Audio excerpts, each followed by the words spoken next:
let's talk about recovery. I am a fucking addict. My whole family tree is just full of all the substance abuse. And I know about recovery. I know what it takes. And I know that it is really hard. And I know addiction destroys your life and destroys the life of the people that are around you. So you don't have a choice. I mean, you do, but you don't have a choice. You have to heal your addiction. You have to free yourself from the chains of addiction. You have to do it, and you have to give up. You have to willingly surrender your substance. And then you need to deal with all the shit and pain and dysfunction that is in you that helped you find your addiction in the first place because you were self-medicating. And it's my job here at Advanced Bitches that I'm going to give you the tools that you need and any answers to any questions about your recovery journey or your healing from addiction journey or whatever the fuck you want to call it. My main expertise is in food addiction because that has been my way to self-medicate myself since childhood. The way that I believe it now is that I began my food addiction in utero. Like I came out looking for food to eat, to numb myself. Like I am an addict. And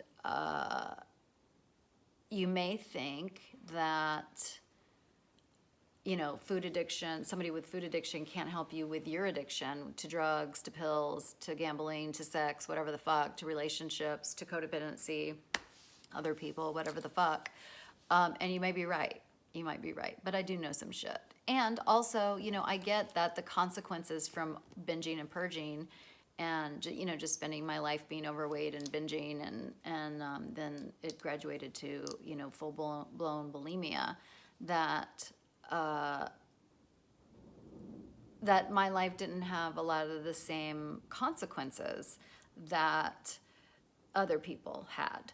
And, you know, people that use, you know, I'm not going to get a DUI from 3 boxes of Krispy Kremes in my car. Like, it's not going to happen. Maybe in the future, maybe people will understand. You know, it's like maybe, like, let me take your blood sugar level. Like, if you had that accident, like, that would be a legitimate thing to have asked me in the past.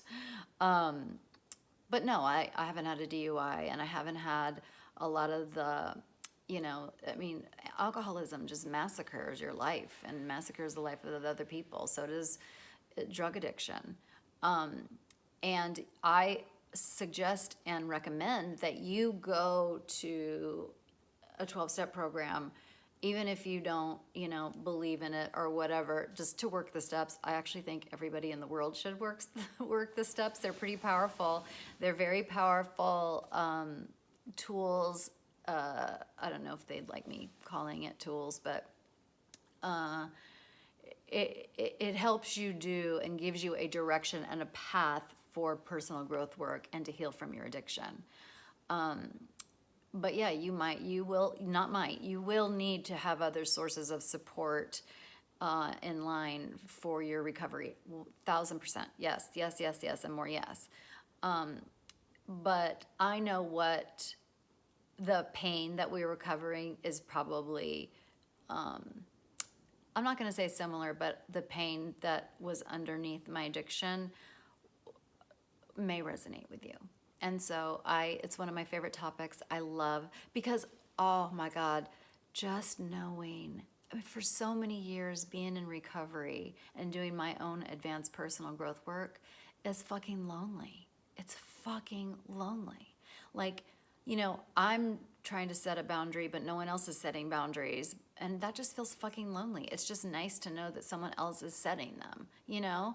And it's just nice to know that someone else is doing fucking hard things, because it's hard and lonely to do these fucking hard things in your own life without sharing it. And I just want to be another person in your life that is, you know, again, on the journey with you, I am never going to stop doing my personal growth work. I'm never going to stop trying to heal from my addiction.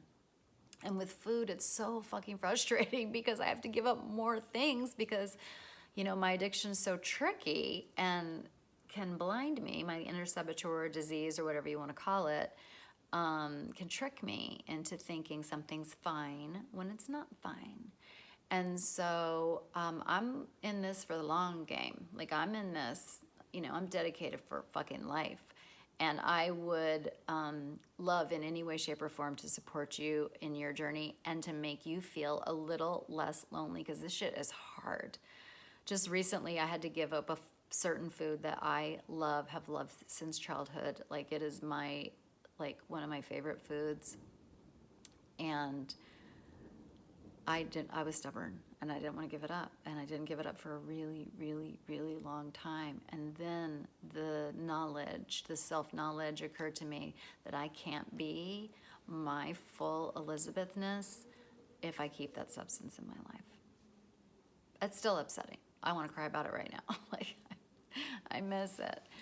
But it's okay. Like, I'm doing hard things and you got to do fucking hard things. So let's do hard things together. So love you. Any questions for me about recovery? I'm in. Love you so much. Again, we'll share my experience, strength, and hope. You're a fucking badass. You're a fucking advanced bitch. And I am so, so proud of you. Love you so much. See you next time. Ooh, I wonder what video you'll find next. Enjoy it. I hope you do. Bye.